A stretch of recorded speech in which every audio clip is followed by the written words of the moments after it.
Good morning everyone. हाँ जी, calendar बदल, आज नए साल की शुभकामनाएं। तो मेनली आज के सेशन के अंदर सबसे पहले तो आप सभी का थैंक यू, आए यहाँ पर अपना टाइम निकाल के। बहुत से लोग पार्टी का अपना प्लान कैंसिल किया होगा, बहुत लोगों ने बहुत कुछ अपना सेक्रीफाइस किया होगा इस सेशन के लिए। तो इतना गारंटी मेरी है कि कुछ सीख ही जाओगे, कुछ फालतू वो चीज़ नहीं होगी।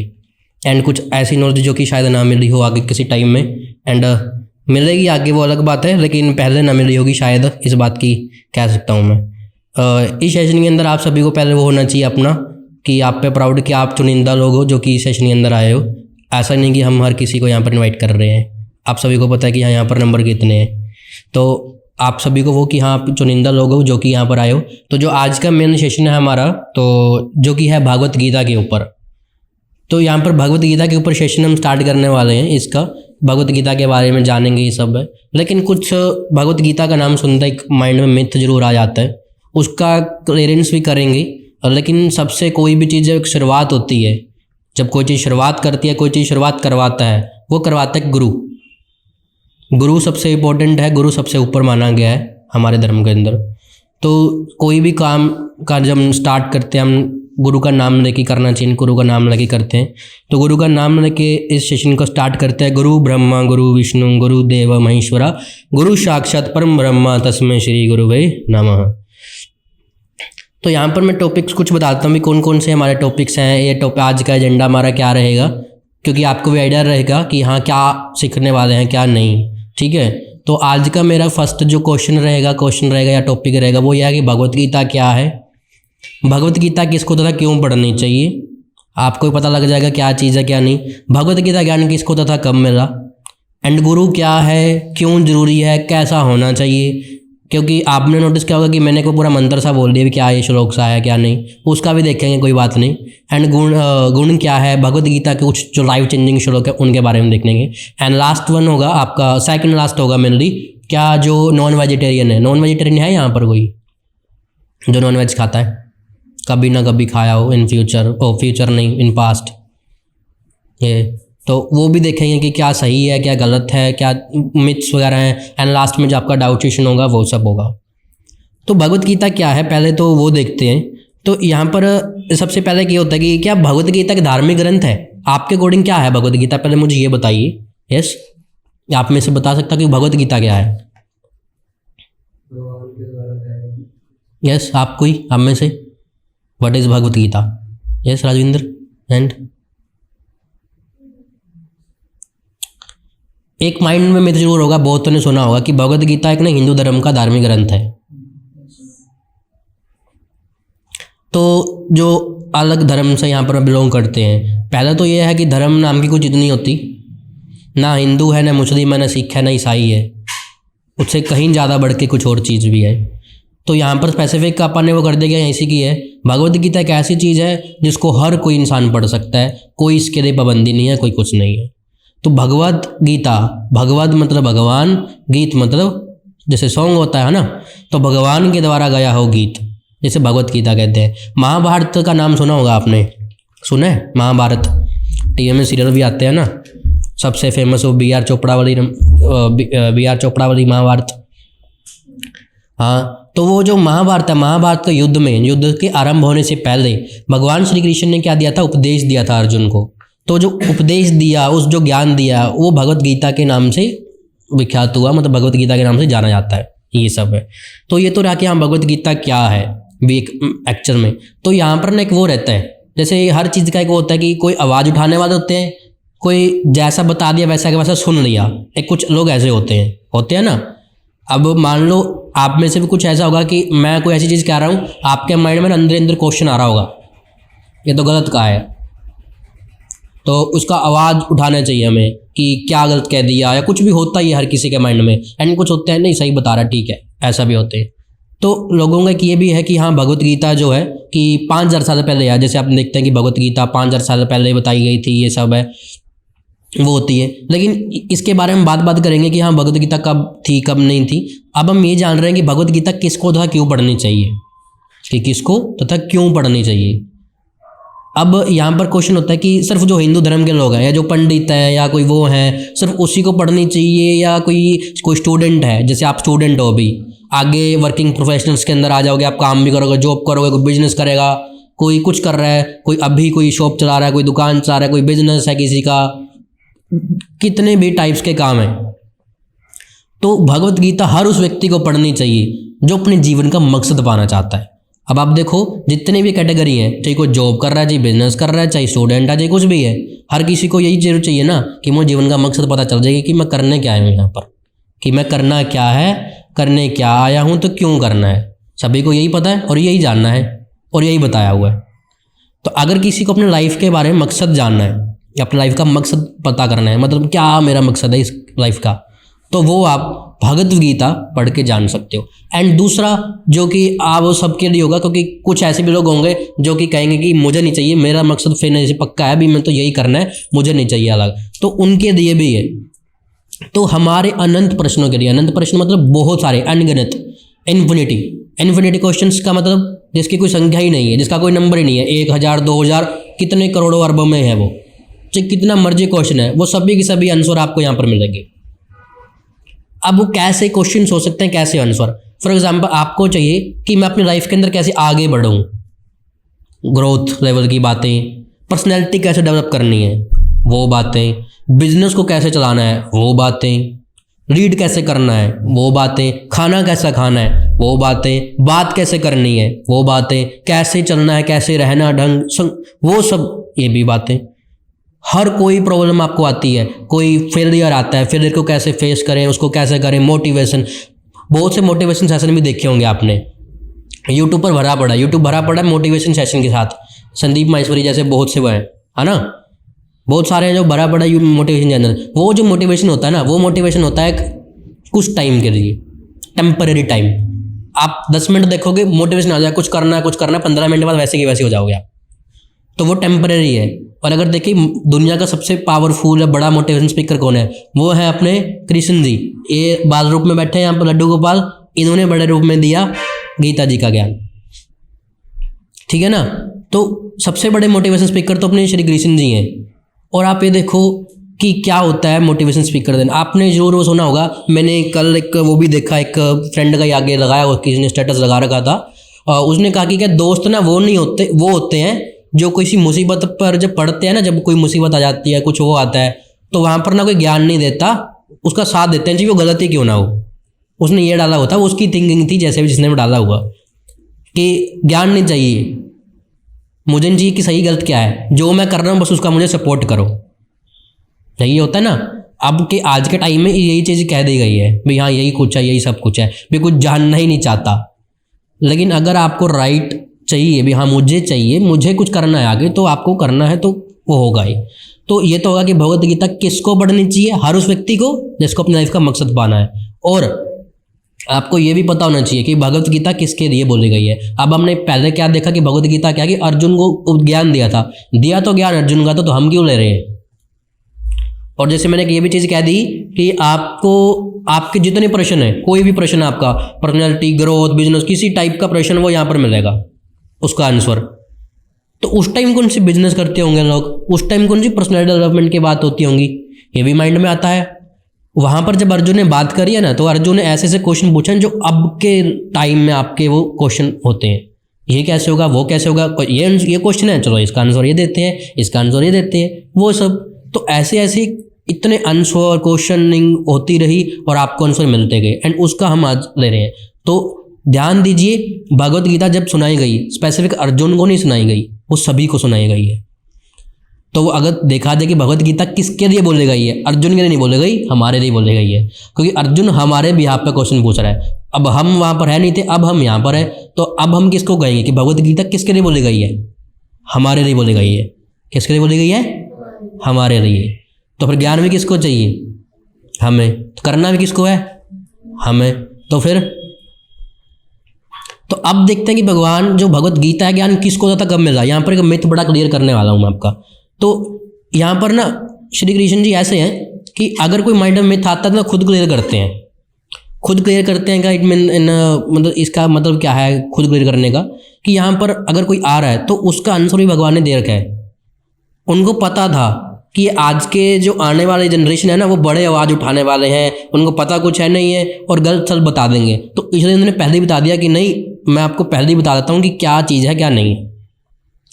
अब देखो थोड़ा सा जो अभी इस दुनिया ने धर्म बनाए हुए हैं उसके अकॉर्डिंग क्या है, भी ये धर्म 500 साल पहले आया, ये धर्म 1000 साल पहले आया, 15 साल पहले आया, 2000 साल पहले आया, लेकिन एक धर्म बचा जो कहते हैं इसका पता नहीं कब आया। तो ये भी कहा जाता है कि जो भगवत गीता है, मतलब उसकी शास्त्रों के अकॉर्डिंग, ग्रंथों के अकॉर्डिंग ये पता लगता है कि भगवत गीता 5000 साल पहले बोली गई है। तक ये आता कि 5000 साल पहले। अब भगवत गीता को क्या बोलते हैं कि भगवत गीता जीवन जीने का मकसद बताती है कि कैसे जीवन जीना है, कैसे लाइफ अपनी जीनी है, वो बताती है। क्या 5000 साल पहले दुनिया एग्जिस्ट नहीं करती थी? करती थी। क्या फिर तब भगवत गीता है नहीं थी? तो तब लोग कैसे जी रहे थे? तब लोग अपने क्वेश्चनों का कैसे आंसर ले रहे थे? तब क्या था? तो यहाँ पर भी श्री कृष्ण जी ने कहा है। तो यहाँ पर मैं एक श्लोक ले रहा हूँ चैप्टर 4 भगवत गीता का चैप्टर 4 श्लोक नंबर 1, जिसके अंदर श्री भगवान जी कह रहे हैं, श्री भगवान वाच इमं विवस्वत योगम प्रोक्तावान वयम विवस्वान में प्रहा मनोरिधि कवाक्षुवे भवरित। ये जो श्लोक है, इस श्लोक के अंदर श्री भगवान ने क्या कहा है? इस श्लोक के अंदर श्री भगवान ने कहा कि जो भगवत गीता का ज्ञान है ना, सबसे पहले मैं ये कहा कि भगवत गीता ज्ञान अर्जुन मैं तुम्हें नहीं दे रहा हूँ, कहीं आप अपना वो ले लो, फीलिंग्स डालो भी, हम मुझे ही ज्ञान दिया, अहंकार ना लेके आ जाना। जैसे अभी आप कह रहे हो कि मुझे ही नहीं पता, आपसे अलावा बहुत लोगों की कोई चीज़ पता होती है। हम कई बार चीज़ कर लेते हैं ना कि ये सिर्फ मुझे ही पता है, मेरे से अलावा कोई जानता ही नहीं है। तो ये कहते हैं कि आपको ही नहीं पता, औरों को ही पता है। कि आपसे पहले मैंने सूर्यदेव को विवस्वान बोलते हैं, ठीक है, सूर्यदेव को विवस्वान बोलते हैं। तो यहाँ पर विवस्वान, यहाँ पर श्लोक के अंदर बताया गया कि श्लोक के अंदर बताया गया ना, यहाँ पर वर्ड आया है विवस्वते योगम, इमं विवस्वते योगम, जिसके अंदर बताया कि जो सूर्यदेव है, सूर्यदेव तो आज भी आ रहे हैं, हर टाइम आते जा रहे हैं, पुराने टाइम से चलते आ रहे हैं। कहते इनको मैंने ज्ञान दे दिया था कि सबसे पहले भगवान ने सूर्यदेव को ज्ञान दिया। अब सूर्यदेव कहाँ, वो तो बहुत टाइम के हैं, क्वेश्चन कहाँ आएगा फिर?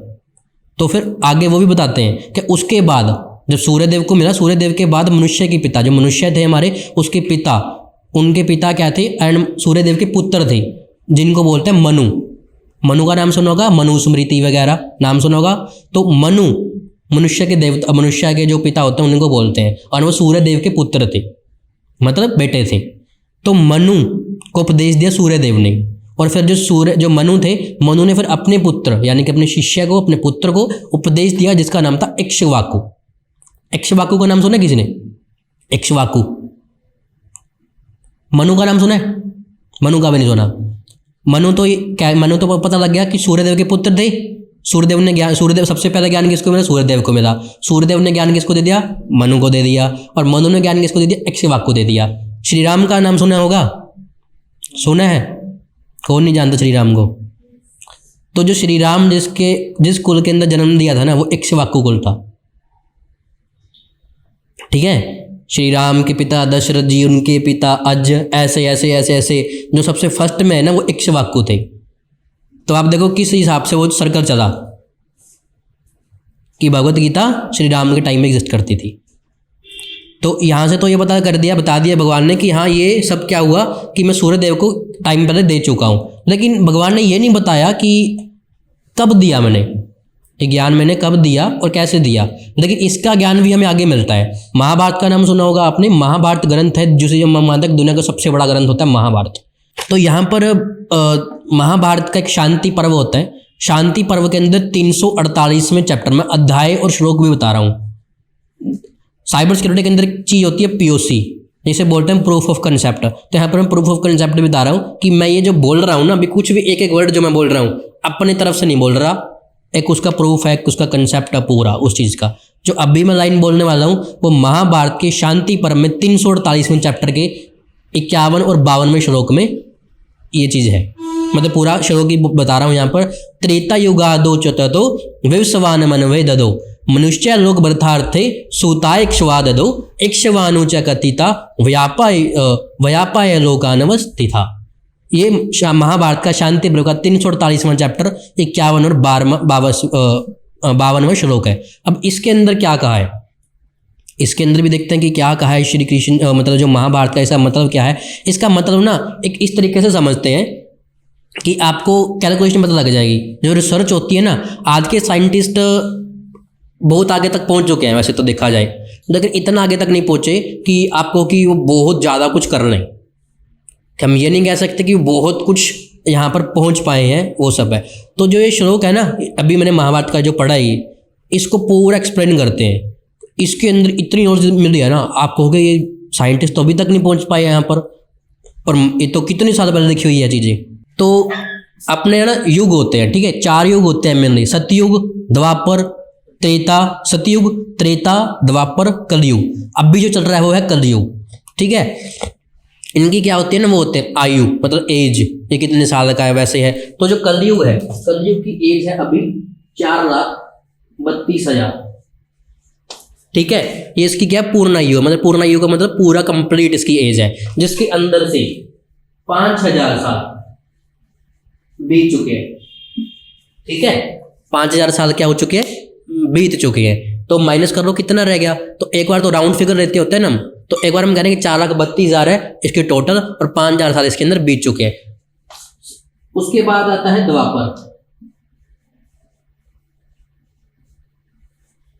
अब जो द्वापर युग है उसकी पूर्ण आयु कितनी है, तो बीत चुका है, उसकी 8,00,000 साल, ठीक है। इसकी थी 8,00,000 साल द्वापर की। अब द्वापर से पहले क्या था, त्रेता युग था। कैलकुलेशन देखना आगे, हमारे ऋषि मुनि कितने होते साइंटिफिक। जो त्रेता युग था, द्वापर 8,00,000 साल पहले, त्रेता युग क्या था, जो त्रेता युग है उसकी थी 12,00,000 साल पहले, 12,00,000 साल पहले एज की, मतलब जैसे अपनी होती है ना, इसकी है 4,32,000, इसकी है 8,00,000 साल, एंड इसकी है 12,00,000 साल, ठीक है। तो 12,00,000 साल होगी त्रेता युग की। एंड अब अगर हम देखें इस प्रकार, जो लगभग 20,05,000 साल पहले मनु ने अपने पुत्र तथा शिष्य इक्ष्वाकु को भगवद गीता का ज्ञान दिया था।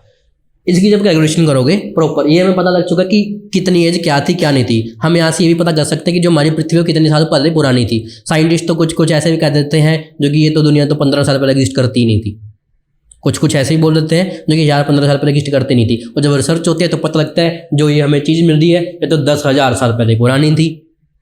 एक टाइम में वो कह रहे हैं कि 1,000 साल पहले दुनिया एग्जिस्ट नहीं करती थी, और चीज़ें वो फाइंड करें 10,000 साल पहले पुरानी। तो अपने बात पे ही नहीं पूरे होते। देखो कोई भी चीज़ पक्की कब होती है, एक जो पूर्ण होता है ना, एक होता है पूरा कंप्लीट। पूरा कंप्लीट किसे बोलते हैं, जो कि पूरा सही है, उसके अंदर 1% भी गलती नहीं है, यही होता है। अगर किसी चीज़ के अंदर बार बार चेंजेस हो रहे हैं, इट मीन्स वो गलत है या वो प्रॉपर सही नहीं है। हमारे कानून है, अमेंडमेंट होते हैं ना, बार बार चेंजेस होते हैं, बार बार चेंजेस होते हैं। कभी ये अमेंडमेंट आ गया, कभी ये आ गया, बदलाव आ गया, ये आ गया, संशोधन। तो इसका मतलब क्या है कि उसके अंदर कुछ कमी है जिसको बार बार सुधारा जा रहा है। लेकिन ये क्या है, इसके अंदर कोई कमी नहीं है, एक ही बार में फिक्स कर दिया, बता दिया क्या है। श्लोक के अंदर ना बताया था ये 12,000 ये सब क्या होता है। अब वहां पर अपने को संस्कृत की नॉलेज होनी चाहिए जिससे हम उसको आइडेंटिफाई कर सके। अब जो मनु थे जिनको ज्ञान किसने दिया था, सूर्यदेव ने दिया था। तो यहाँ पर हम क्या पता लगाते हैं कि यहाँ पर देखो 12 और 8 कितने हो गए, 20 हो गए ना, 20 लाख साल पहले, क्योंकि अभी तो कलयुग चल रहा है, ज्ञान तो पहले दिया था। तो 20 लाख साल पहले क्या हो चुका है, मनु ने अपने पुत्र को, यानी कि शिष्य थे जो उनके, मनु के पितर शिष्य इक्ष्वाकु को ज्ञान दिया था 20 लाख पहले। तो इक्ष्वाकु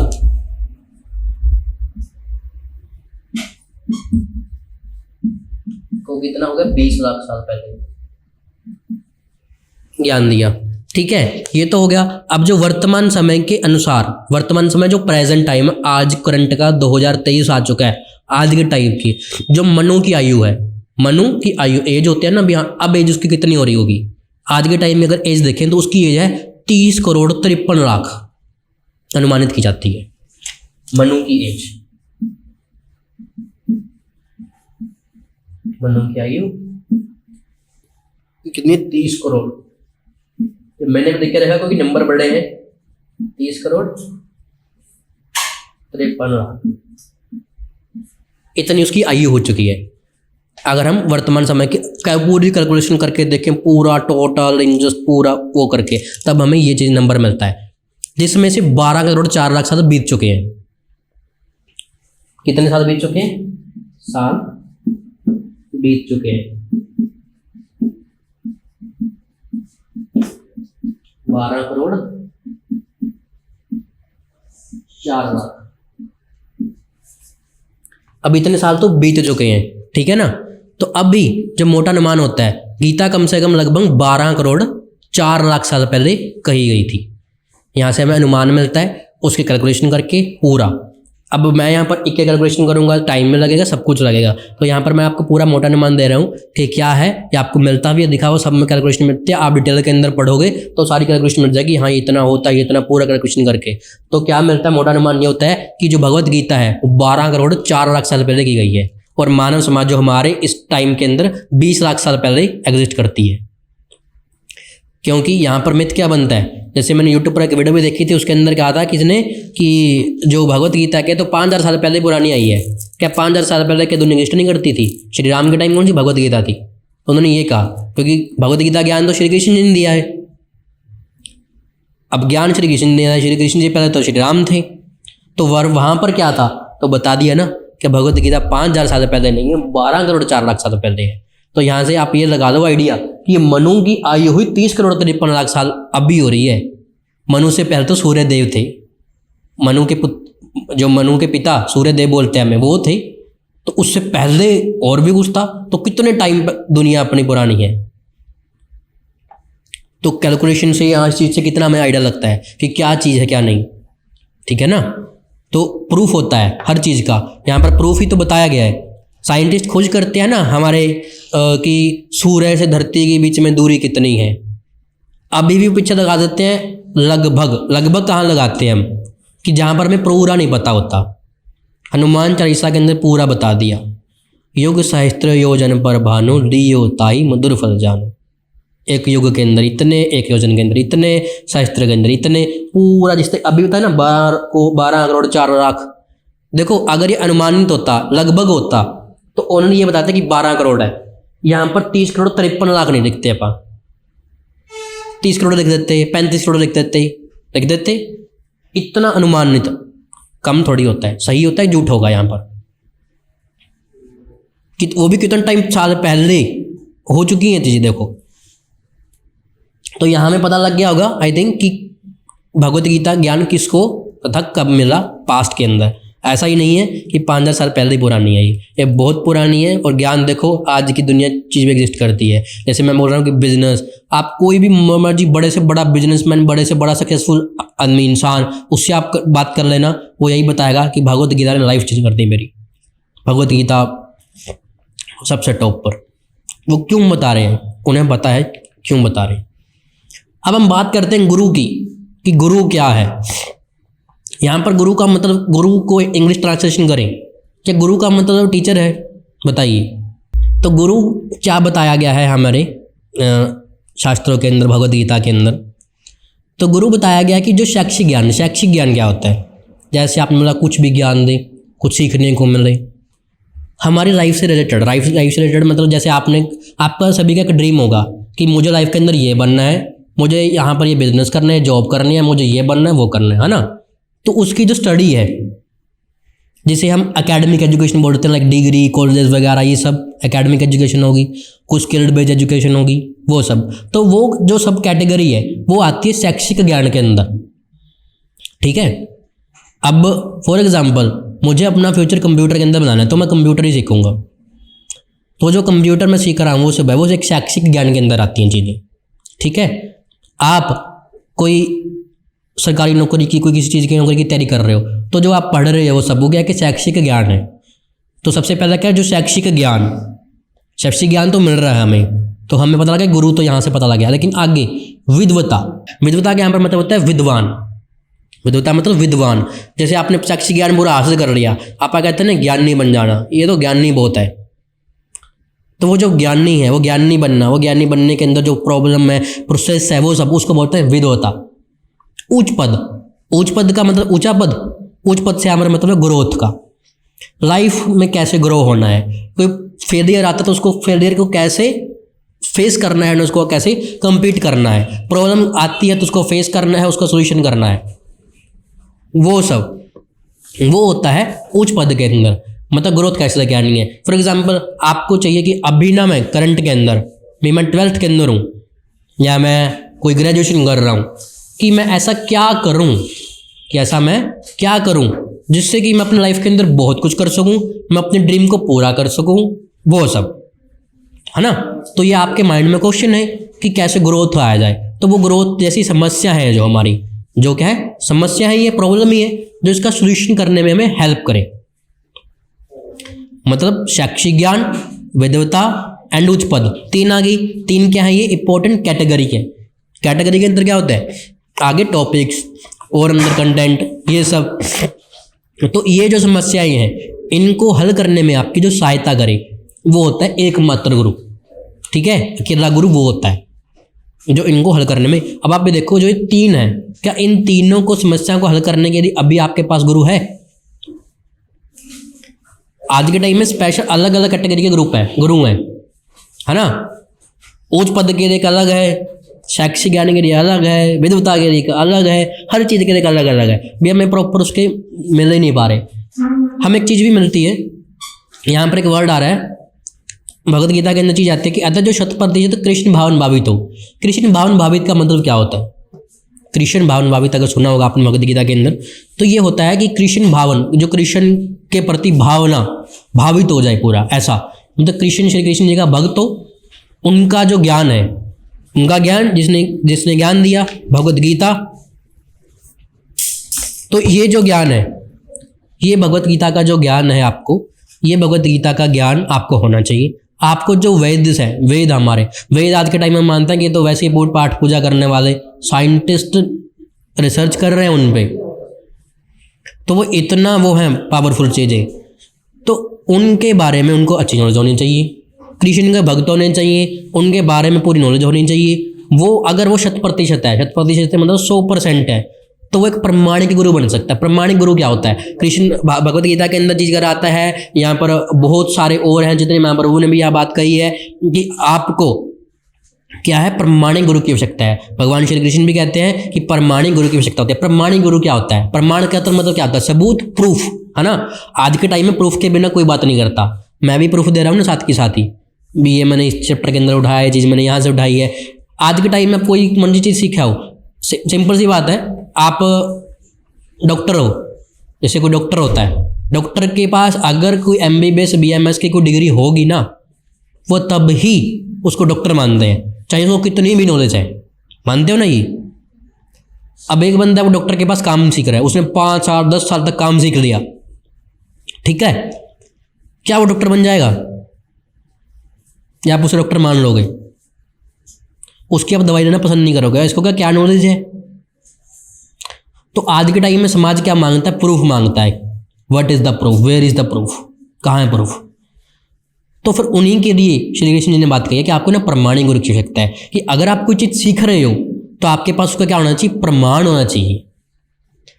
मान लो अब आप मुझसे कुछ चीज सीख के जा रहे हो, आप जाके किसी को कहो ये मैंने यह चीज़ यहाँ से सीखी है, मैंने आपने कोई चीज़ करी है, तो आपने मान लो कोई गलत करी है चीज़ या कोई सही करी है, वो कहेगा कि कहाँ सीखी है, कौन है ये?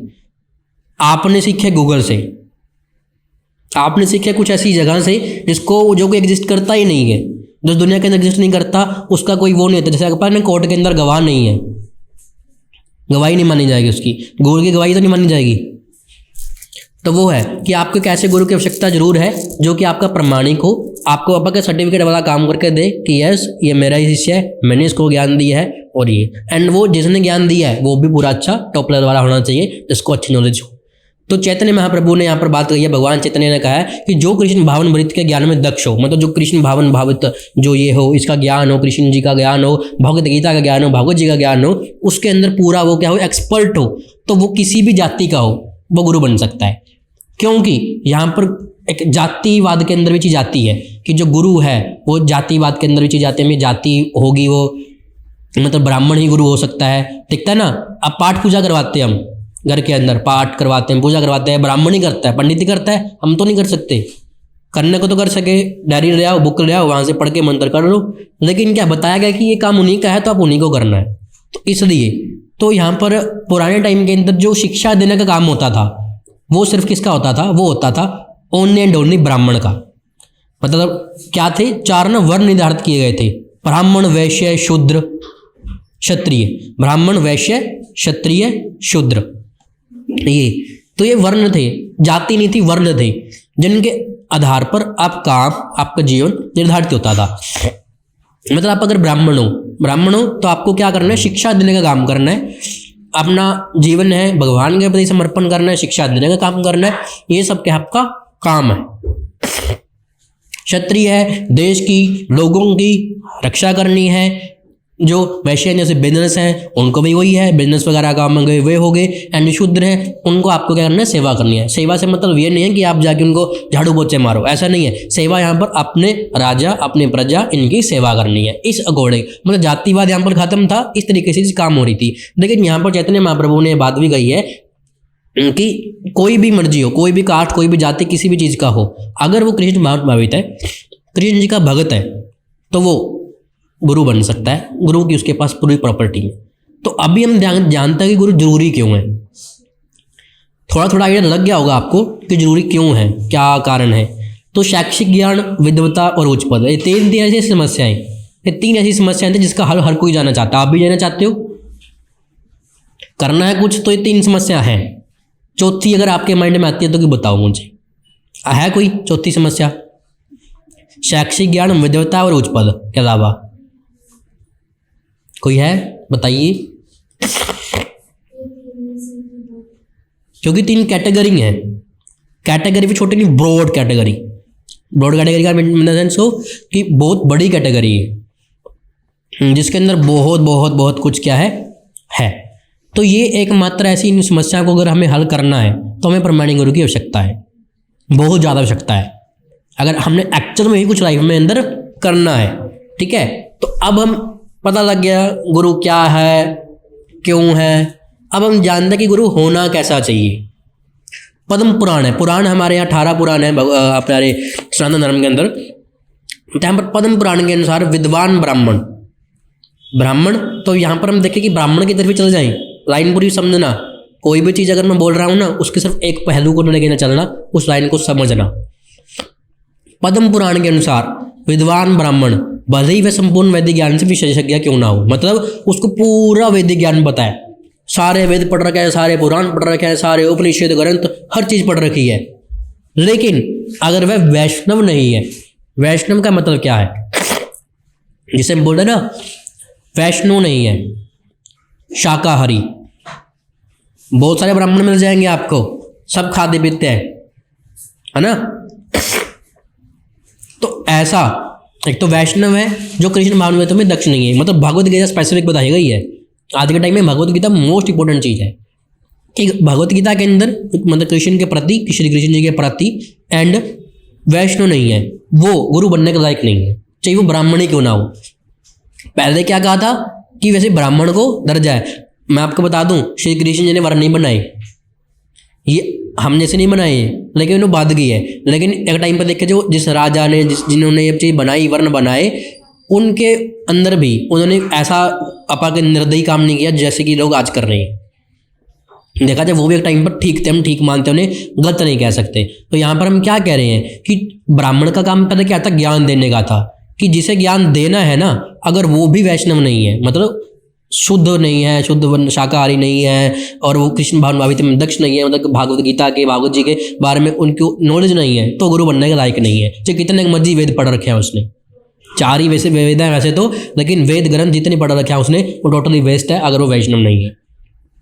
देखो ब्राह्मण को कितना सबसे ऊपर का दर्जा दिया जाता है, ब्राह्मण सबसे इंपॉर्टेंट, सबसे ऊपर का दर्जा दिया जाता है। जब आपका जन्म होता है तब भी ब्राह्मण ही आता है पूजा करवाने, और जब आप यहाँ से जाते हो जब भी ब्राह्मण ही आता है।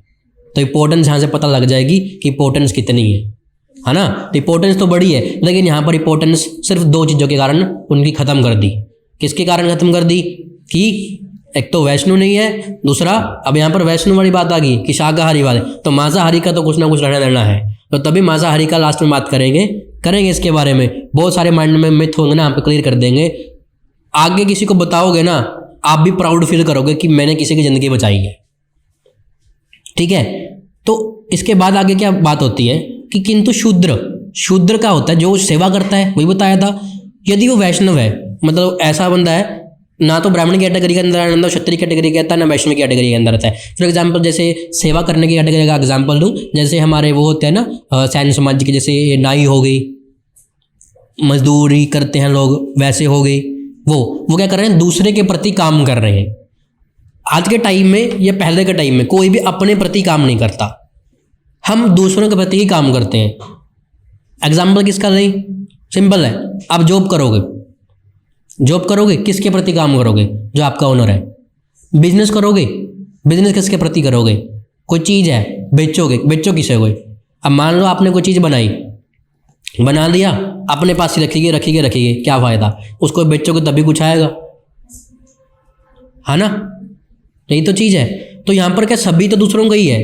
तो यहाँ पर शूद्र की यदि क्या बात कही गई है कि अगर शूद्र यानी कि वैष्णव है, मतलब पूरा वैष्णव है एंड कृष्ण भक्त है। यहाँ पर देखो जो वो थे लेवल, यानी कि जो रिक्वायरमेंट वो कम कर दी, कृष्ण भक्त कहा गया, यहाँ पर कृष्ण भावित नहीं कहा गया, या भागवत गीता नहीं कही गई।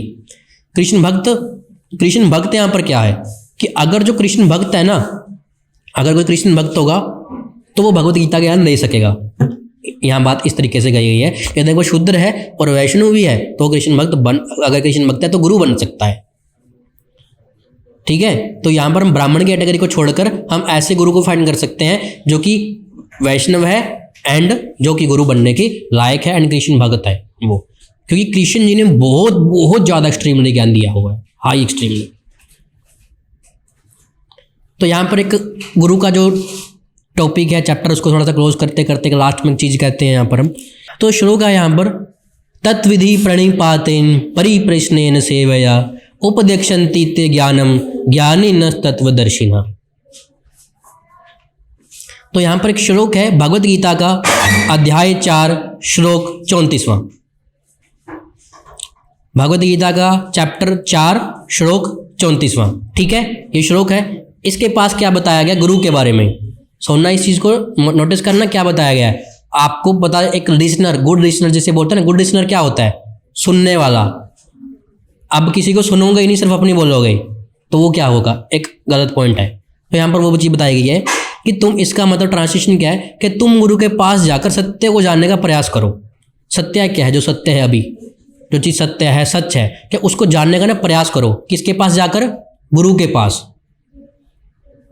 हम कहते हैं ना जब कोई बता रहा होता है ना तो सुनना चाहिए, अपनी मारनी चाहिए। तो यहाँ पर वही है कि उनके पास जाकर ना सत्य को जानो, उनसे विनीत होकर जिज्ञासा करो, उनसे विनीत हो जिज्ञासा करो कि हाँ उनकी सेवा करो। आप कहते हैं सेवा करते तो ऐसी इन्फॉर्मेशन दे देगा वो आपको, ऐसी नॉलेज दे देगा जो उसको देनी भी नहीं चाहिए थी और आपको भी नहीं चाहिए थी, वो भी नॉलेज उसने दे दी। अगर उससे आप हम्बल रहते हो, उससे आप वो रहते हो कि हाँ मैं आपसे कुछ जुड़ा हुआ हूँ, आपसे मुझे ज्ञान चाहिए, मैं आपका शिष्य हूँ, तो वो अपने खुद को आपको शिष्य जानकर, अपने गुरु जानकर आपको बहुत एक्स्ट्राऑर्डिनरी नॉलेज वो देगा। स्वरूप सिद्ध व्यक्ति तुम्हें ज्ञान प्रदान कर सकते हैं। स्वरूप सिद्ध व्यक्ति यहाँ पर क्या है, स्वरूप सिद्ध व्यक्ति कहा गया है यहाँ पर गुरु को, कि जो गुरु है वो आपको ज्ञान प्रदान कर सकते हैं। क्यों? क्योंकि उन्होंने सत्य का दर्शन किया है। देखो यहाँ पर एक चीज होती है कि ज्ञान दे कौन सकता है, प्रॉब्लम का सोल्यूशन कौन बता सकता है, जिसको उसने प्रॉब्लम फेस किया है ना। अब मैं आपको कहूँ कि यहाँ पर ना करंट आ रहा है, आपको कहाँ आ रहा है करंट, मैं को मेरे लगा है, मुझे पता है तभी आ रहा है, तो मैं तब बता रहा हूँ कि मैंने फेस किया है। तो प्रॉब्लम का सोल्यूशन कौन बताता है, जिसने उस प्रॉब्लम को फेस किया है। तो यहाँ पर वही क्या बात कही है कि स्वरूप सिद्ध व्यक्ति तुम्हें ज्ञान प्रदान कर सकता है, क्योंकि उन्होंने सत्य का दर्शन किया है। इट मीन्स कि उसने प्रॉब्लम फेस करी है, तब भी सोल्यूशन बता सकता है। आजकल गुरु क्या होता है, बैठे यहाँ पर होंगे, बैठे बैठे आप ना यहाँ पर ये जाके करो, ये करो, वो करो, सब बता दिया, करना कुछ नहीं होता। लीडरशिप की बात भी आएंगे इसके अंदर आगे, वो करेंगे बात हम डिस्कस बाद में। लेकिन यहाँ पर मेन बात क्या थी कि जो स्वरूप सिद्ध व्यक्ति हैं उनसे आप सीखो, यानी कि जो गुरु है उनसे आप सीखो ज्ञान लेना, उनसे सीखो, क्योंकि उन्होंने प्रॉब्लम को फेस किया हुआ है। जानो, समझो, अप्लाई करो, 3 फॉर्मूले गुरु के। कौन से? जानो, समझो, अप्लाई करो। अगर ये कर दिए इक्वल क्या है इसके, सक्सेस। जानो, समझो, अप्लाई करो इक्वल टू सक्सेस। सक्सेस का फॉर्मूला निकल गया इस श्लोक से। यहाँ पर हम बात करने वाले हैं भगवत गीता कुछ लाइफ बदल देने वाले श्लोक, लाइफ चेंजिंग श्लोक जिसे बोल देंगे हम, ठीक है। एनर्जी में रहना, ये ऐसे श्लोक है ना जिन्हों के यूट्यूब चैनल चल रहे हैं उसके ऊपर, ठीक है, जिनके पूरे बिजनेस चल रहे हैं, ये वो श्लोक है। तो श्लोक को पढ़ते हैं। यदाचरिति श्रेष्ठ देवतरो जना स यत् प्रमाणम कुरुते लोक तदनुवर्तते। तो यहाँ पर ये श्लोक है, यह लीडरशिप का श्लोक। लीडरशिप का नाम किसने सुना है? तो जीवन में कैसे आगे बढ़ना है ना, वो सब लीडरशिप है, कह सकते हो। इन शॉर्ट, लाइफ में कैसे आगे बढ़ना, लाइफ में क्या चीज़ करनी है क्या नहीं करना, सही गलत, सब चीज़ का मतलब होता है लीडरशिप का, इन शॉर्ट। तो इसके अंदर वो बताया गया है। यहाँ पर बात इतने लोगों के लिए कही गई है ना, किसी मर्जी को आप अप्लाई कर दो। यहाँ पर ऐसा फॉर्मूला यहाँ पर इस श्लोक के अंदर भगवान ने दे दिया है।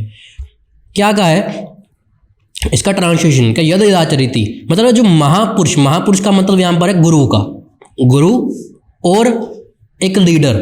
यहाँ पर मतलब ज़्यादा बढ़ जाएगा महापुरुष का, क्योंकि यहाँ पर मैं पूरी ट्रांसलेशन में रहा हूँ। इसका मैं ये बताना भूल गया, ये अध्याय 3 का श्लोक नंबर 21वां है, ठीक है। अध्याय 3 श्लोक नंबर 21। महापुरुष जो आचरण करता है, महापुरुष जो आचरण करता है मीन्स जो गुरु या एक लीडर को क्या करता है, जीवन को जीता है, मतलब जो आचरण करता है, जो अपने चीज़ों को लाइफ के अंदर वो चीज़ों को फॉलो करता है, वो तो जो सामान्य व्यक्ति उसी का अनुसरण करता है। सामान्य व्यक्ति उसी का अनुसरण मतलब जो उसके फॉलोवर हैं वो उसी को फॉलो करते हैं। इसका मतलब क्या है, जो एक वो है जिसको आप फॉलो कर रहे हो, अगर वो जो चीज़ करेगा उसके फॉलोवर भी वैसे ही करेंगे। इसका मतलब यहाँ पर यह है, वह अपने अनुसरणीय कार्य से जो आदर्श प्रस्तुत करता है संपूर्ण विश्व उसी का अनुसरण करता है। मतलब जो वो करके अपने जीवन के अंदर एक इमेज, एक छवि जो अपने प्रस्तुत करता है, उसी को जो पूरी दुनिया है उसी को फॉलो करती है।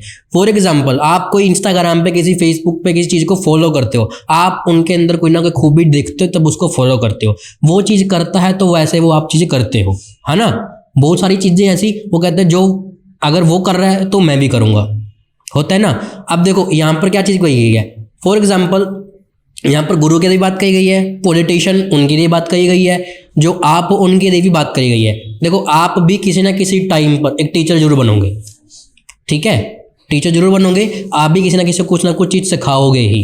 तो यहाँ पर जो बात कही गई है कि जो चीज़ आप करोगे ना, जो आप सीख रहे हैं, फॉर एग्जाम्पल मैं हूँ, आप मेरे से कुछ सीख रहे हो, अगर मैं कुछ गलत कर रहा हूँ तो आप मेरी ही कॉपी करोगे।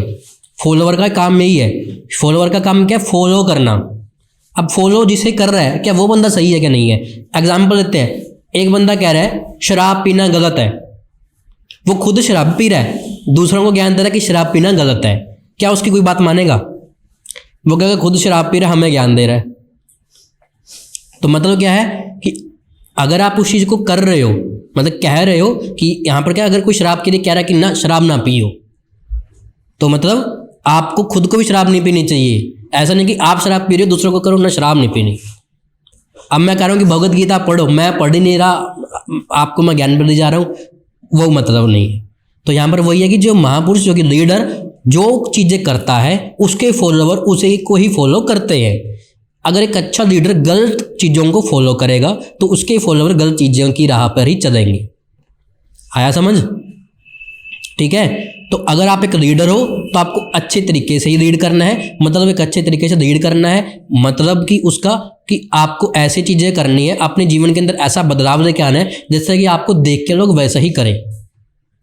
आजकल बहुत हम देखते हैं जो कि लीडर्स होते हैं वो ऐसे ऐसे चीज़ें करते हैं, अब कहीं जब सामने वाला ये ऐसे कर रहा है तो फिर क्या करेंगे। हमारे कुछ पॉलिटिशियन, मैं नाम नहीं लेना चाहूँगा, आपको पता ही है कि वो ऐसे ऐसे काम करते हैं, फिर दूसरे की तरफ वो आस क्या रखते हैं कि नहीं उन्होंने काम नहीं अच्छा किया, तो ये गलत है चीज़ें। तो यहाँ पर हम जो नेक्स्ट श्लोक लेते हैं वो इसी का आगे का श्लोक है, मतलब ये जो 21वां श्लोक था इसी के आगे 23वां श्लोक है। इसके अंदर भी श्री कृष्ण जी ने कहा है, अध्याय नंबर 3 एंड श्लोक नंबर 23, यदि हयाम न वर्तेयम जातु कर्मण तंद्रित है मम वर्तमानुन वर्तन्ते मनुष्य पार्थ सर्वेशा। इन्होंने कहा है, भगवान ने कहा है कि क्योंकि यदि मैं नियत कर्मों को सावधानीपूर्वक ना करूं, कि अगर मैं ही नियत कर्म, जो नियत कर्म मतलब सही कर्म, सही कर्म मतलब सही काम, जो सही काम मैं खुद ही सावधानीपूर्वक से ना करूंगा तो हे पार्थ, पार्थ यहाँ पर अर्जुन को कहा गया है कि हे अर्जुन, ये निश्चित है, ये पक्की है, 101% गारंटी है कि जो सारे मनुष्य है ना वो मेरे पथ का अनुगमन करेंगे, मतलब मेरे को ही फॉलो करेंगे।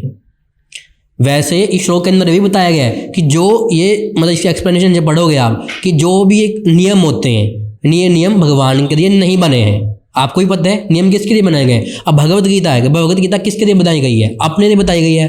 आप भगवान को, आपने भगवत गीता पढ़ी है? क्वेश्चन पुट कर रहे हैं, लेकिन क्वेश्चन का मतलब क्या है, सेंस क्या है उस चीज़ की, वो चीज़ यहाँ पर होती है कि जो आप काम कर रहे हो उस चीज़ को मतलब एक सुनिश्चित करना है कि वो काम है वो सावधानी पूर्वक हो रहा है, कि अगर वो नहीं हो रहा तो आपके फॉलोअर वही काम करेंगे। अब जो नियम की बात करते हैं कि नियम तो श्री कृष्ण जी के लिए, भगवान जी के लिए नहीं बने हैं, लेकिन फिर भी श्री कृष्ण जी उन नियमों का पालन करते हैं। क्यों करते हैं और क्यों किया, यही श्लोक के अंदर बताया। यदि हयाम न वर्ते, कि अगर यदि मैं नियत कर्मों को सावधानीपूर्वक को नहीं करूंगा तो मेरे फॉलोअर तो मुझे कॉपी करेंगे, है ना। अगर मेरे को कॉपी करे तो क्या गलत होगा, क्योंकि अगर मैं नियम को फॉलो नहीं कर रहा, मैं उपदेश क्या दे रहा हूँ कि नियम को फॉलो करो, और मैं ही नियम को फॉलो नहीं कर रहा, तो फिर कॉपी क्या होगी कि नियम को फॉलो ना करो। अब पुलिस वाले हैं, रोड सेफ्टी वाले, जो ट्रैफिक पुलिस वाले, वो कहते हैं हेलमेट लगा के बाइक चलानी चाहिए उनके। अब देखो बाइक कब हेलमेट चला के लगाते हैं वो, है ना। तो वो कहते हैं आप तो हेलमेट डालते नहीं, हमारे चालान काट देते हैं। हयाम न वर्ते मतलब खुद तो काम करते नहीं है, खुद तो काम करने चाहिए, खुद तो काम करते नहीं है और हमें ज्ञान दे रहे हैं। तो वो है कि अगर आपको खुद करना है तभी आपको कोई फॉलो करेगा, है ना। तो ये चीज़ वो है, एक लीडर के लिए एक श्लोक है यहाँ पर, ये लीडरशिप के लिए बताया गया है कि आपको वो चीज़ कर रहे हैं तभी आपके फॉलोवर्स वो काम आपके करेंगे।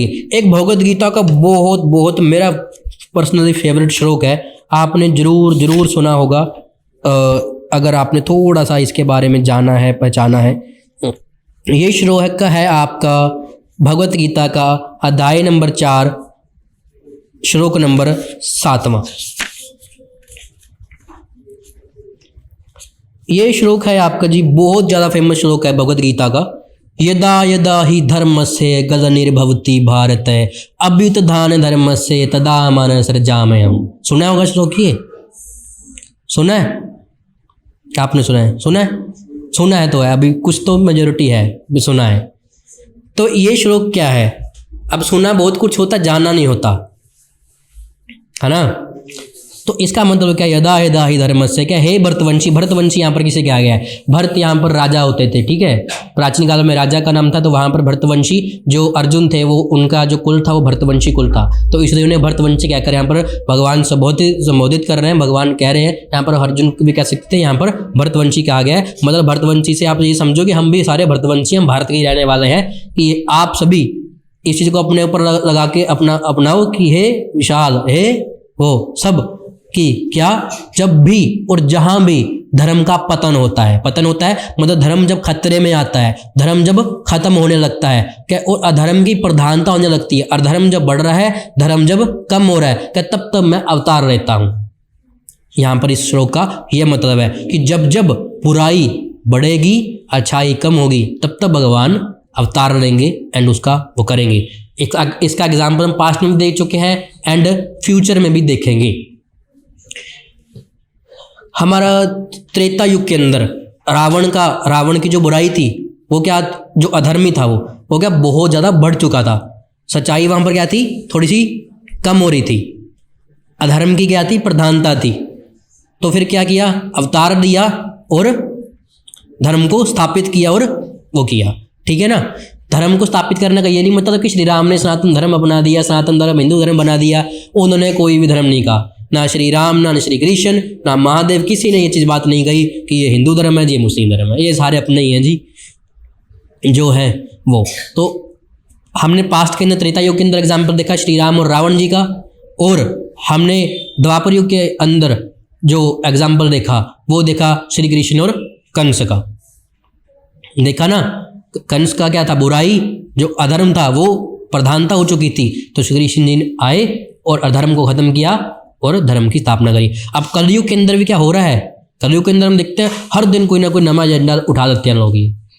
लेकिन कलयुग की पूर्ण आयु कितनी थी, मैंने इरेज कर दिया जानबूझ के, बताओ 4,32,000, जिसके अंदर 5,000 साल बीत चुके हैं। तो मतलब पेंडिंग कितने हैं, कितने, 27,000। तो 4,27,000 पेंडिंग है अभी। अपने तो पता नहीं क्या पूर्वज भी, अपने तो पीढ़ियाँ ही वो हो जाएंगी जब तक, तो है ना, बारी जब आएगी इतनी।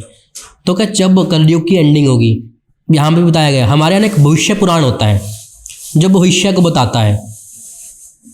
वैसे तो ये पास्ट में लिखी हुई चीज़ें हैं, पास्ट की जो भविष्य कैसे बता सकती है, लेकिन बता रही है। उसके अंदर बताया गया है कि जब कलयुग की एंडिंग होगी, कलयुग के अंदर का जो अधर्म होगा, अब यहाँ पर वही है कि जब जब अधर्म बढ़ता है तब तब भगवान अवतार लेते हैं। अब अधर्म अभी से बढ़ने लग गया है और अभी तो 5,000 साल पहले, 5,000 साल बीते हैं, अब तो कितना लाख पड़े हैं।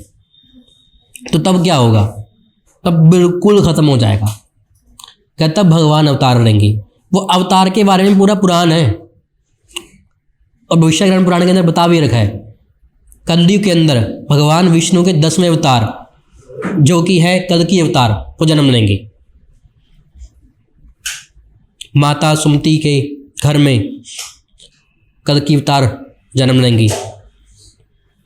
जितनी बुराई है सारी की सारी साफ करेंगे। कितने परसेंट मतलब धर्म रह जाएगा? जब वहां पर 1% भी खत्म हो चुका होगा, होगा ही नहीं। अब देखो, अब कहाँ, अब कितना धर्म बच चुका है। वो तब भी होगा जब खत्म हो चुका, जब अपन के सारे हाथ खड़े कर दिए लोग, जी हमारे पास अब कुछ नहीं है, हमारे हाथ खड़े हैं। तो ये वो चीज़ हो जाएगी। जब 0.1% में नहीं रहेगा तब होगा वो।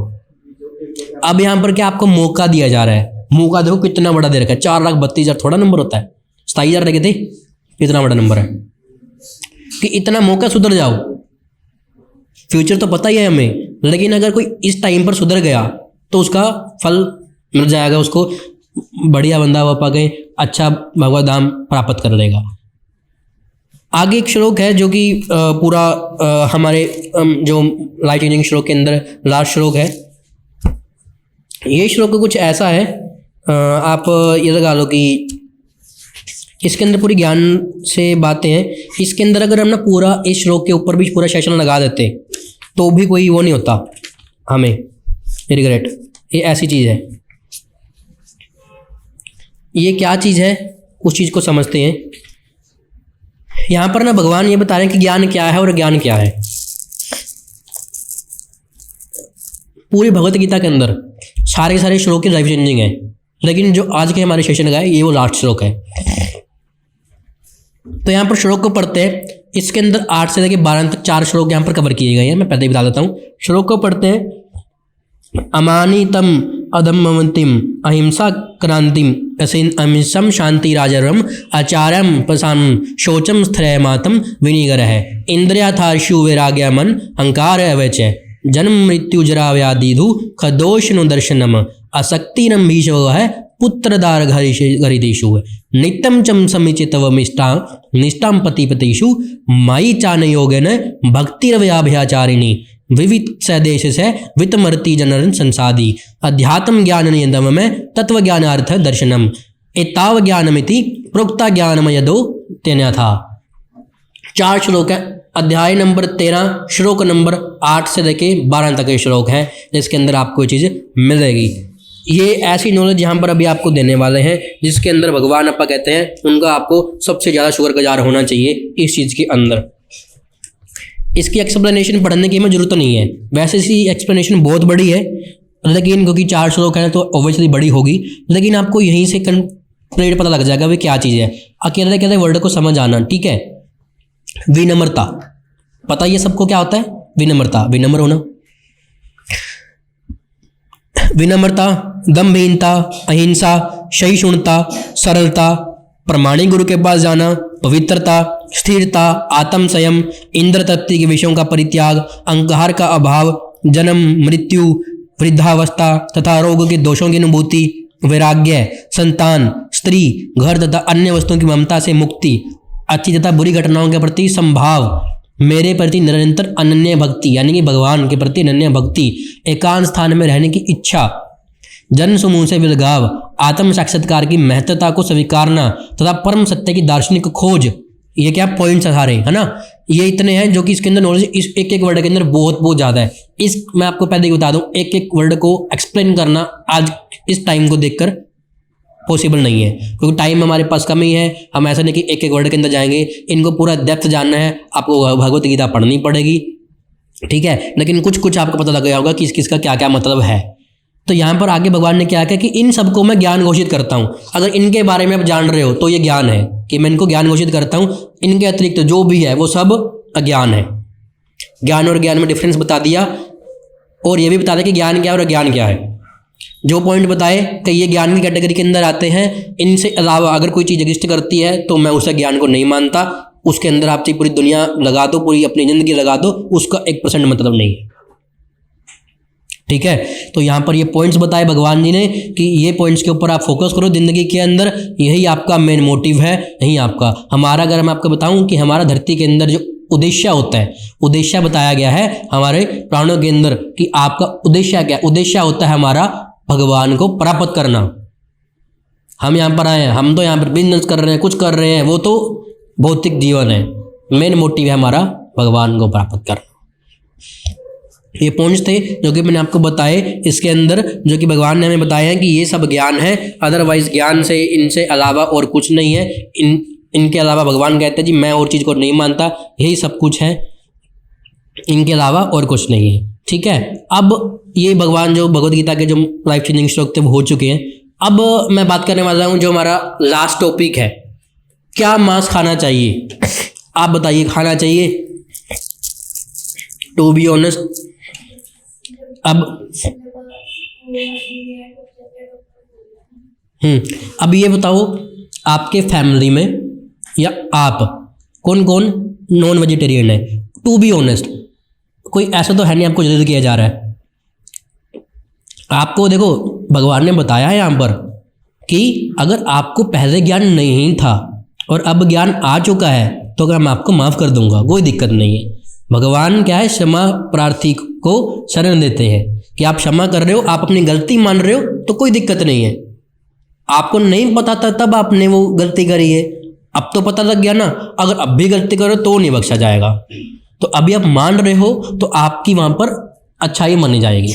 तो अभी बताइए कि कौन नॉन वेजिटेरियन है?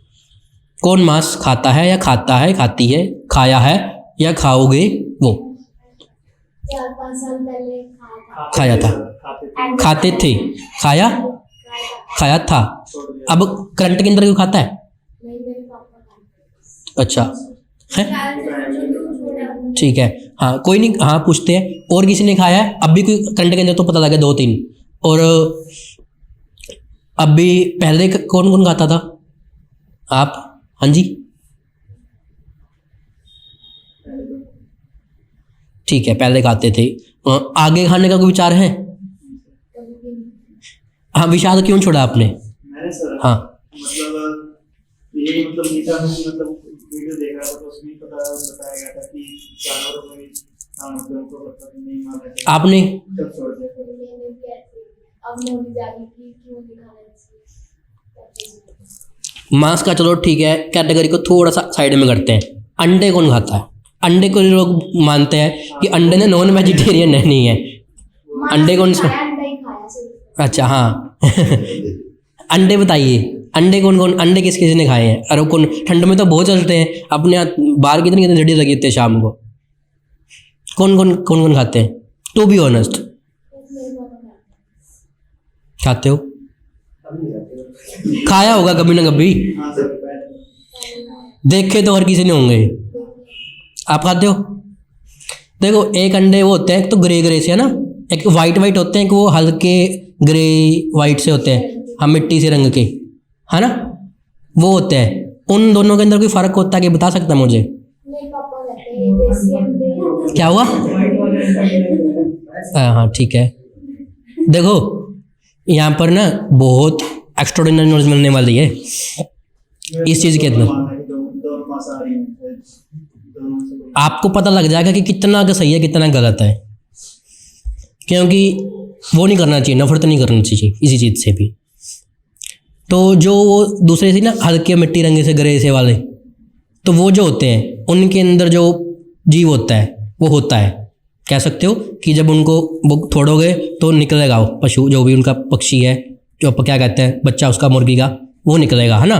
तो उसको लोग कम खाते हैं। जितना भी हम देखते हैं शॉप पे, वो वाइट से ज़्यादा रखे होते हैं, वो येलो सा निकलता है कुछ, है ना। वो येलो सा क्या होगा, उसके लोग आमलेट खाते हैं बना के। अब वो मुर्गी का मेंस्ट्रुएट होता है। तो किसी कारण से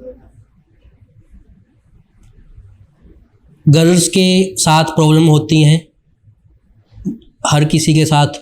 जब मुर्गी का जो गर्भ होता है, उसका जो वेस्टेज होता है, वेस्टेज वो होता है वो वाइट वाले अंडे के अंदर। इट मीन्स अगर कोई वाइट वाले अंडे खा रहा है तो वो मुर्गी का मेंस्ट्रुएट खा रहा है। तो आप अगर अंडे खा रहे हो, क्या खा रहे हो? अपना खा सकते हो, लड़की कोई, अपना कोई बहन, अपना कोई माँ, कोई फ्रेंड, नफरत सी हो जाएगी। अभी हो गई होगी जब वर्ड नाम लिया मैंने ये। और हम मुर्गी का खा रहे, हम कह रहे मुर्गी का खा सकते हैं, हमारा नहीं, उसका नहीं, किसी का, इंसान का नहीं, मुर्गी का ठीक है। कितनी वो बात है ये। सबसे एक तो जो दूसरे वाले अंडे खा रहा है, वो जीव अभी अभी आया है, आपने पहले ही ख़त्म कर दिया। दूसरा अभी आया ही नहीं था, आने से पहले ही ख़त्म। अरे कितना वो लगेगा। सबसे ज़्यादा अगर देखा जाए ना, मैं यहाँ पर किस चीज़ को कहूँगा, मैं भगवद गीता थोड़ा सा यहाँ साइड में करते हैं इसको, कि वैसे तो भगवद गीता के अकॉर्डिंग हर दोनों ही चीज़ गलत है, लेकिन मैं कहूँगा माँ से ज़्यादा गलत अंडा है। एक तो वो जीव एग्जिस्ट करता था, उसको आपने मारा के खाया है। एक तो दुनिया में आया ही नहीं, उसने तो दुनिया देखी ही नहीं है ना, उसकी क्या गलती थी बेचारे की, उसने तो पहले ही खा गया आप पका के, है ना। तो सबसे बड़ी गलती तो वो देखी जाएगी। आपको कोई कहता है, या जो मांस है, देखो एग्जाम्पल से कोई भी चीज़ आती है ना, हमें एग्जाम्पल से समझ आती है, सबसे ज़्यादा आती है ना। तो एग्जाम्पल से समझो, मांस जिसने खाया है, जिसे बताया आपने पास्ट के अंदर खाया है, तो कौन से जीव का खाया है बताओगे हर्ष? कौन से जीव का खाया है? जैसे ये मुर्गा, बकरा, ये सब। हाँ जी विशाल? मैंने सबसे बोला था इसका ऑप्शन। हाँ जी, आपने और किसने कहा था? हाँ यही थे ना। तो मुर्गा, बकरा ये सब खाते हैं हम लोग, है ना, ये मछली हो गई ये सब। तो आप ये देखो, हमारे कहते हैं ना 84,000 वो है योनियाँ, उनके बाद जाके मानव हमें वो मिलता है, मनुष्य जीवन मिलता है। तो कितनी आपको सर्कल आप फॉलो करते करते करते आगे लास्ट में आपको ये मिला है, जो कि आप खुद हर कुछ कर सकते हो अपनी चीज़ से, अपने हाथों पैरों जो चीज़ों उनसे आप कर सकते हो। तो एक साइड क्या है, मुर्गी है। अब आप, भगवान ने बताया, मैं श्लोक मैंने वो दिया नहीं क्योंकि वो ज़्यादा एडवांस हो जाता है, इसलिए मैंने दिया नहीं वो श्लोक। उसके अंदर भगवान ने बताया कि मरता कोई नहीं है, हर जो इस धरती के अंदर आया है उसको यहाँ से जाना है, एंड वो उसकी मृत्यु निश्चित है, एंड उसका पुनर्जन्म भी निश्चित है, ये बताया है। तो पुनर्जन्म किसके बेस पर होगा? पुनर्जन्म मतलब मर गया बंदा, उसके बाद दोबारा उसका अगले जन्म में जन्म होगा। अगले जन्म में नहीं मतलब मर के बाद कोई और रूप में जन्म होगा। वो जो रूप होगा ना, वो गारंटी नहीं है कि आपका जो मनुष्य आपके जैसा ही कोई दुनिया में एग्जिस्ट कर जाएगा। वो होगा आपके कर्मों के बेस पर, मैं आपने क्या कुछ किया इस दुनिया के अंदर।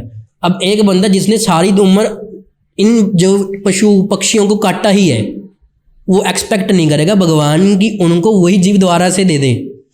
उनको पता कि इसने पहले भी यही कुछ किया, आगे भी यही कुछ करेगा। इसने जो चीज़ को सबसे ज़्यादा काटा ना, इसको वही दोबारा दिखाओ।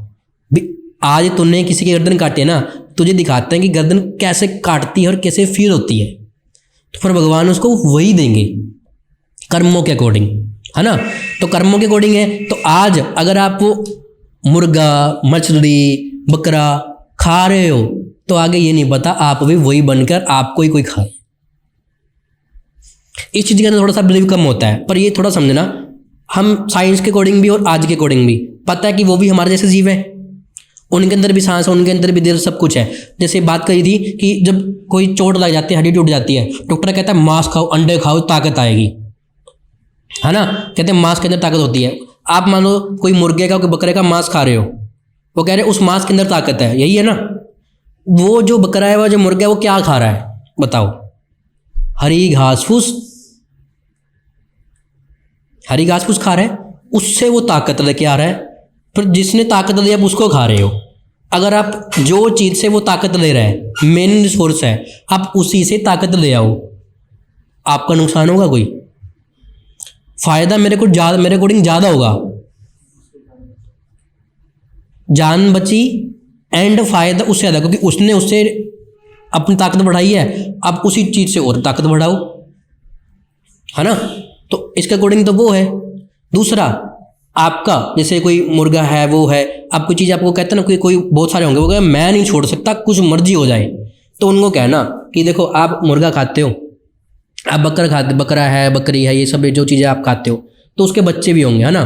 तो माँ होती है, माँ तो चाहे इंसान के अंदर है, चाहे जानवरों के अंदर है, कैटेगरी के अंदर, तो वो तो माँ ही होती है, उनका भी होता है ना। आप ये देखो, बकरा है, जो मुर्गी है, कोई भी है, उसके जो बच्चे हैं, उनसे वो उठा के लगे एंड उड़ा के खा गए।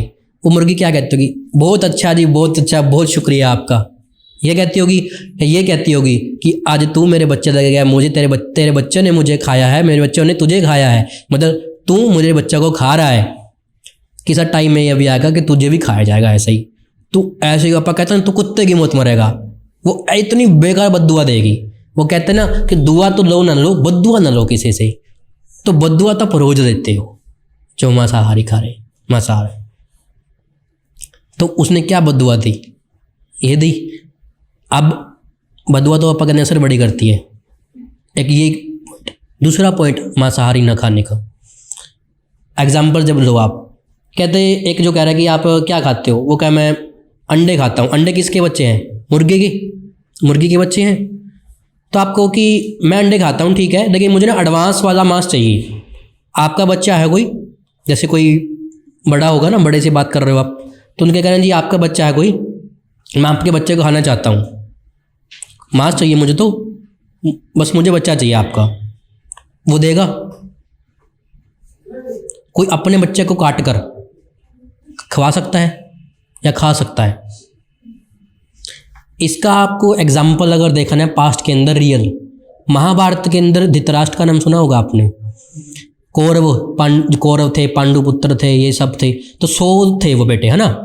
धृतराष्ट्र के 100 पुत्र कहते हैं हम। पीछे टाइम में धृतराष्ट्र एक राजा ही था।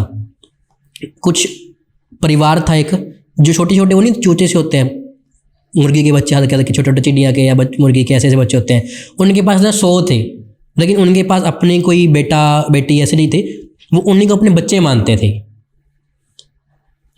तो वो कोई काम करने के लिए बाहर जा रहे थे, वो कहते हैं अरे तो मर जाएंगे, बाहर जाएंगे हम, तो हम ना इसकी रक्षा के लिए आपको दे के जा रहे हैं। वो कहते हैं हाँ हाँ कोई दिक्कत नहीं, आप मुझे दे दो, मैं रक्षा करूँगा इसकी। दे दिया। उस एक टाइम पर उसने वो जो छोटे छोटे जीव थे उनको खा लिया, 100 के 100 खा गया। आगे जब वो आए, वो कहते हमारे बच्चे दो जी। क्या आपके बच्चे? तो कौन से बच्चे? क्या वो दे के नहीं गए थे बच्चे? अच्छा वो आपके बच्चे थे क्या? हाँ। क्या वो तो मैंने खा दिए। कहते आज मेरे 100 बच्चे तूने खाए ना, कहते एक टाइम ऐसा आएगा तेरे भी 100 बच्चे ही होंगे, लेकिन तू भी तड़फ तड़फ के मरेगा, जैसे कि मैं अपने बच्चों के शव को देख के मर रही हूँ। मेरे पास तो शव भी नहीं है। जैसे अपने तो जैसे मर जाता डेड बॉडी होती है ना, उनकी क्या डेड बॉडी होगी? आपने तो खिस्सा ही खत्म कर दिया, है ना। तो कहते जैसे मैं आज तड़फ रही हूँ, उसने श्राप दिया कि जैसे मैं आज तड़फ रही हूँ, बददुआ दी कि आगे तू भी तड़फेगा। और महाभारत के अंदर देखा 100 के 100 पुत्र मरे थे उसके। तो फेल तो कुछ नहीं है, होगा तो होगा ही। एग्जाम्पल सेट है। अगर आज आप किसी को खा रहे हो तो आपको भी खाया जाएगा। अगर आप किसी को रुला रहे हो ना, तो आपको भी कोई रुलाएगा। ये वो चीज़ है। तो अब देखो कि आपको मांस खाना चाहिए क्या नहीं खाना चाहिए, लग गया ना पता। अब भगवत गीता के अंदर बताया गया कि आपको खाना कैसे खाना चाहिए, ये भी बताया। अब ये तो बता दें कि मांस नहीं खाना। मांस नहीं खाने तो क्या खाना है?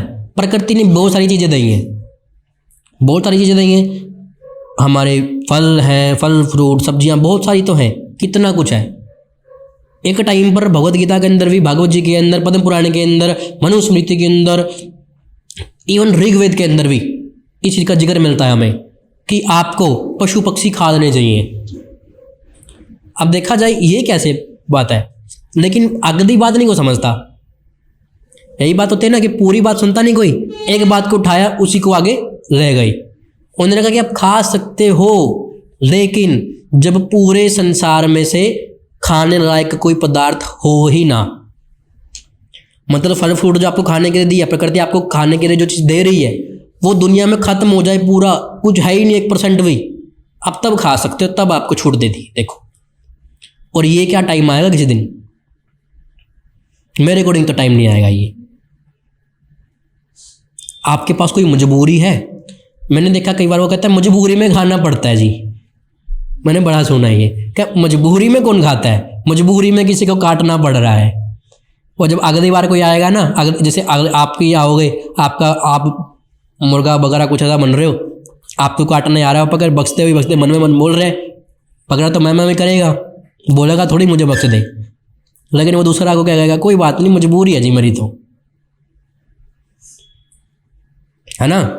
एक टाइम पे कसाई होता है, कसाई जो इन जीवों को काटता है ना, होता है ना, उसको हम इतना गलत नहीं कह सकते जितना कि उसको वो खा रहा है, क्योंकि उसका वो काम चल रहा है, वो जीवों को काट कर बेचता है, तब वो खा रहा है, तब वो कमा रहा है।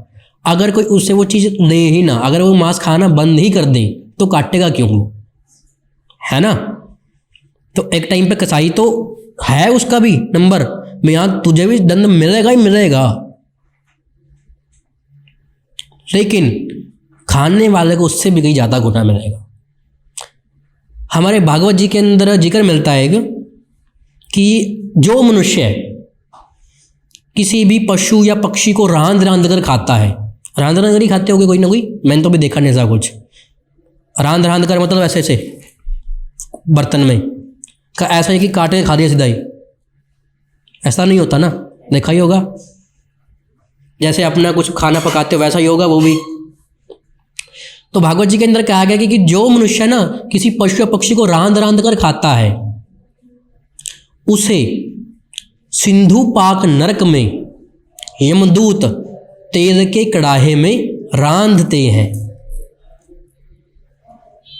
नरक का नाम भी बता दिया, और बोलो ये भी बता दिया, रांधते हैं। तो अगर आपको किसी ने, आप किसी को रांध रहे हो तो आपको भी रांधा जाएगा और फिर होगा, अच्छे से होगा। तो ये था आज का हमारा सेशन। आई होप आपको अच्छा लगा, कुछ सीखा होगा। आपका इस रिगार्डिंग, किसी भी रिगार्डिंग, इससे रिगार्डिंग कोई भी किसी टाइप का डाउट है तो आप मुझसे पूछ सकते हो। सर मतलब मांस मच्छी छोड़ के, मतलब सब कुछ छोड़ के, मतलब वेज हो जाए, हाँ शाकाहारी हो। मतलब फिर इसके बाद भगवत गीता पढ़ सकते हैं? भगवत गीता पढ़ सकते हैं, कोई दिक्कत नहीं है, लेकिन आपको उनके प्रति और आसक्त रहना पड़ेगा, उनके प्रति वो अपनी भावना रखनी पड़ेगी। आप कहो कि मेरे से गलती हो चुकी है, मैं दोबारा इस गलती को नहीं दोहराऊंगा, मेरा मार्गदर्शन कीजिए, मुझे क्षमा कीजिए, आप कर सकते हो। क्या हुआ? मेरे पापा ने छोड़ दिया। उनको समझाओ आप। देखो वो कहते हैं ना कि आप अगर गरीब जाति के अंदर आपने जन्म लिया है तो आपकी गलती नहीं है, आपकी गलती तब है, लेकिन आप अगर उसी जाति के अंदर गरीब के गरीब मर जाओ तो आपका यहाँ पर फर्ज है। आपके पेरेंट्स को उस चीज़ की नॉलेज नहीं है, लेकिन आपको अभी तो नॉलेज आ चुकी है, आप अपने पेरेंट्स को बताओ, क्यों नहीं मानेंगे वो? आप कहते हैं हमारी कोई सुनता है, आपके लिए ही वो कर रहे हैं सब कुछ, है ना, आपके लिए ही सब कुछ कर रहे हैं। उनको समझाओ। कभी ऐसा टाइम, अब हर चीज़ का देखो टाइमिंग होती है। अब मान लो घर में चलो लड़ाई झगड़ी वाला माहौल, उस टाइम आप ज्ञान दे रहे हो, कौन सुनेगा? जब सब फ्रेंडली माहौल हो, जब आप चाहते हो कि अब ना मेरी सुन रहा है कोई, तब सुनाओ अपनी, समझेंगी, सुनो, क्योंकि उनको बताओ भी ऐसा कुछ भी होता है, क्योंकि इनके अंदर आप रहो कि चीज़ों करते हो तो definitely we can succeed in life. हमारे शिवाय क्लासेस के अंदर मैं छोटी सी अनाउंसमेंट भी कर देना चाहता हूँ यहाँ पर एक चीज़ के लिए। अनाउंसमेंट कुछ ये है कि बहुत लोगों को, जो स्टूडेंट्स हैं, उनको थोड़ा सा इसका आइडिया नहीं होता, न्यू आते हैं, कई बार पता नहीं लगता, या पुराने को थोड़ा सा आइडिया होता है कि नहीं होता। तो एक चीज़ बता दूं मैं, हमारी शिवाय क्लासेस कोई दूसरे इंस्टीट्यूट से अलावा बहुत ज़्यादा डिफरेंस है। डिफरेंस सबसे बड़ा ये है कि हमारा जो मेन फोकस है एक वही नहीं है, एक पैसा ही नहीं है। हम स्टूडेंट की ग्रोथ एंड स्टूडेंट की सक्सेस देखते हैं कि इसको किस तरीके से सक्सेस किया जाए। पैसा कमाना मेन मोटिव नहीं है, सबसे पहला एक मैं क्लियर कर दूँ ये बात। दूसरा मेन मोटिव ये है, जो अगर कोई स्टूडेंट उसकी परफॉर्मेंस किसी भी कोर्स के अंदर बहुत बहुत ज़्यादा अच्छी होती है तो उसके ऊपर अच्छे से और काम भी किया जाता है, मतलब एक्स्ट्रा ऑर्डिनरी नॉलेज दी जाती है, चाहे उसकी वर्थ कितनी भी ज़्यादा क्यों ना हो। फॉर एग्जाम्पल अगर उसके अंदर परफॉर्मेंस अच्छी आ रही है, तब की बात कह रहा हूँ मैं मतलब अच्छे सीख रहा है, उसकी चाह है सीखने की, ये सब। विशाल ने ग्राफिक डिजाइनिंग का कोर्स ज्वाइन किया था, सबसे पहले कंप्यूटर बेसिक कोर्स किया इसने, परफॉर्मेंस बहुत अच्छी रही तो इसने लगा कि हाँ मुझे ग्राफिक डिजाइनिंग करना चाहिए, ग्राफिक डिजाइनिंग कोर्स के अंदर एनरोल किया। 1 ईयर का कोर्स है, फीस उसकी 24,000 कुछ करके फीस है 1 ईयर के टोटल। उसके बाद हमें ग्राफिक इसकी जो विशाल की क्रिएटिविटी इतनी अच्छी लगी, बहुत अच्छी एंड एक्स्ट्रा ऑर्डिनरी इसकी क्रिएटिविटी लगी। इसने अपना जो चीज़ बताई, उसकी कैचिंग पावर और चीज़ बहुत अच्छा इसने रिजल्ट दिया हमें, बहुत अच्छा आउटपुट दिया हमें। तो उसके बेस पर कम्युनिकेशन का कोर्स है एक हमारे यहाँ पर, जिसके अंदर पब्लिक स्पीकिंग कम्युनिकेशन के ऊपर फोकस किया जाता है, कैसे आपको बात करनी है, लाइव सेशन वगैरह, ये सब चीज़ों के बारे में बात करने, कंटेंट वगैरह पूरा कम्युनिकेशन के ऊपर, जो कि 1 ईयर का 6 मंथ का कोर्स है, जिसकी वर्थ है 45,000 यानी कि 45,000 रुपये उस कोर्स की वर्थ है। एंड हमारे कोर्स जितने भी कोर्स होते हैं सारे के सारे अफोर्डेबल होते हैं। तो आप ये देख लो 45,000 हमारे यहाँ पर उसका प्राइस है, तो बाहर कितने लाखों में होगा वो। विशाल को 45,000 वाला कोर्स कम्युनिकेशन का totally and totally free of cost करवाया जा रहा है। किसको देखते हुए? उसकी क्रिएटिविटी को देखते हुए, उसके आउटपुट को देखते हुए, कितनी अच्छी उसकी परफॉर्मेंस रही है। तो अगर आप अपने कोर्स के अंदर, किसी भी कोर्स के अंदर अपना जो परफॉर्मेंस है बहुत अच्छा, उस चीज़ को एक्सप्रेस करते हो, उस चीज़ को दिखाते हो, बताते हो कि यस हमारे में कुछ है, तो हम डेफिनेटली हेल्प करेंगे, वी कैन डेफिनेटली हेल्प। उसके अंदर हम बहुत कुछ चेंजेस भी करेंगे। यहाँ पर विशाल है, विशाल बता सकते हो कि यस आपको हुआ है, आपको मिल गया होगा कम्युनिकेशन का, तो यहाँ पर आपके पास डायरेक्ट मिल रहा है। आपको क्वेश्चन पूछना है, आप पूछ भी सकते हो। यहाँ पर और भी, ऐसा नहीं कि सिर्फ यही है, और भी बहुत सारे हैं। लाइक यहाँ पर मार्केटिंग का कोर्स है, मार्केटिंग अंदर तो देखा जाए सिर्फ मार्केटिंग ही कराई जाएगी, इससे ज़्यादा तो कुछ नहीं है। लेकिन हमें चाहिए कि स्टूडेंट को कुछ और चीज़ें भी सीखनी चाहिए एंड उनको उस चीज़ की ज़रूरत है, लेकिन आई थिंक हमें कुछ उनको नॉलेज देनी चाहिए या हमें कुछ और चाहिए, तो हम उसके अंदर और चीज़ ऐड ऑन कर देते हैं। लाइक मार्केटिंग है, मार्केटिंग के अंदर हम उसका कम्युनिकेशन के ऊपर फोकस कर रहे हैं। हमने उसके ऊपर पोस्टर डिजाइनिंग, फोटोशॉप, ये तक के ऊपर फोकस करवाया है। पोस्टर डिजाइनिंग है, फोटोशॉप है, हम कम्युनिकेशन के ऊपर, पब्लिक स्पीकिंग के ऊपर, इंग्लिश स्पीकिंग के अंदर और ज़्यादा से ज़्यादा जितनी चीज़ें हो सके उस चीज़ के ऊपर डेवलप करने की कोशिश कर रहे हैं इस वाई क्लासेस के अंदर, जिससे कि उनके ऊपर सिर्फ वो लिमिट ना रह जाए। साइबर सिक्योरिटी के अंदर भी आपने देखा कि कम्युनिकेशन के अंदर होते ही रहते हैं अपने प्रेजेंटेशंस वगैरह ऑल टाइम ही। तो हर किसी कोर्स के अंदर ये चीज़ होती ही है, हर किसी कोर्स के अंदर ये चीज़ है कि आपको वो चीज़ होती है, मतलब आपको एक अलग एक्स्ट्राऑर्डिनरी नॉलेज दी जाएगी। प्लस आपकी परफॉर्मेंस को देखते हैं कि यस आपको ज़रूरत है अभी इस चीज़ को सीखने की, एंड वो जो दी जाती है नॉलेज, बता दूं इस चीज़ को नोट कर लेना, जो एक्स्ट्रा ऑर्डिनरी नॉलेज दी जाती है कोर्स के साथ टोटली फ्री ऑफ कॉस्ट होती है, चाहे उसकी वर्थ लाखों में ही क्यों ना हो। मार्केटिंग का कोर्स है 1 ईयर का, इस 1 ईयर के कोर्स के अंदर इतनी नॉलेज दी जा रही है एक्स्ट्राऑर्डिनरी, जिसकी इसकी वर्थ लाखों में है। यह सपना मार्केटिंग की स्टूडेंट है, मैं पूछना चाहूँगा आपने कौन कौन से इसके अंदर मार्केटिंग के अंदर चीज़ें आई हैं बताओगे? Poster designing, yes, public speaking, communication, एक इंग्लिश स्पीकिंग, और भी बहुत कुछ। 4 चीज़ें तो यही होगी मार्केटिंग के साथ, 4 कोर्स है ये। तो एक कोर्स का 4 कोर्स तो वैसे ही दे दिए, उसका कोई आपसे चार्ज दिया जा रहा है? अगर आपकी परफॉर्मेंस अच्छी होती है, आप अच्छा करना चाहते हो, तो हेल्प करते हैं हम, क्योंकि हमारा मोटिव ही यही है कि इंडिया के यूथ को आगे लेके जाया जाए, सक्सेस किया जाए किसी तरीके से, स्किल बेस्ड तरीके से, स्किल डेवलपमेंट करके। तो भगवत गीता का ये था आज का session. Thank you all of you, आपने अपना टाइम दिया। आई होप आपने कुछ सीखा होगा, बहुत कुछ सीखा होगा इस सेशन के अंदर। कोई भी डाउट है आपका किसी भी रिगार्डिंग आप पूछ सकते हो। Thank you all and have a great day ahead. Thank you so much, धन्यवाद।